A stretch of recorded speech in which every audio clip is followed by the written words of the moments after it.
চলো আজ তোমাদেরকে কাঁকড়া কষা বানিয়ে দেখায়। জানো তো এটা আমি প্রথমবার রান্না করছি। কিভাবে কি রান্না করতে হয় সমস্তটাই ভিডিওটা দেখতে থাকো, বুঝতে পারবে। তার আগে বলে রাখি, হ্যালো এভরিওয়ান, আমি মৌসুমি। আমার একটি নতুন রান্নাবান্নার ভিডিওতে তোমাদের সবাইকে ওয়েলকাম। তো দেখতে পাচ্ছ, প্রথমে কিন্তু কাঁকড়াটাকে লবণ দিয়ে ভালো করে কিন্তু ছাড়িয়ে নিলাম। আর এরপরে ছোট ছোট করে আলু, পেঁয়াজ আর আদা রসুনটাও কিন্তু কেটে নিয়েছিলাম মশলা বানাবো বলে। কড়াইতে তেল দিয়ে প্রথমে কিন্তু এই ডুমুডুমু করে রাখা আলুটাকে লবণ আর বেশ কিছুটা হলুদ দিয়ে কিন্তু খুব ভালো মতো ভেজে তুলে রাখবো। তো তোমরা কিন্তু এখানে আলু নাও দিতে পারো, আমি তো আলু খেতে খুবই ভালোবাসি, তাই সমস্ত তরকারিতেই দিই।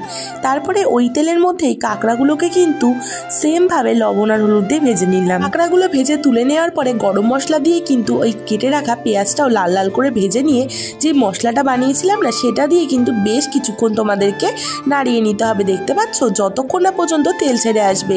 এরপরে ওই ভেজে রাখা কাঁকড়াগুলোকে কিন্তু দিয়ে দিলাম, আর আলুটাও কিন্তু দিয়ে বেশ কিছুক্ষণ কিন্তু ভালো করে কষিয়ে নিতে হবে তোমাদের, আমি যেভাবে করছি। এরপরে হালকা হালকা জল দিয়ে কিন্তু তোমাদের একদমই রেডি হয়ে যাবে কাঁকড়া কষা। আমার কিন্তু কাঁকড়া কষা খেতে খুব ভালো লাগে। তোমাদের কার কার ভালো লাগে জানিও। বাই।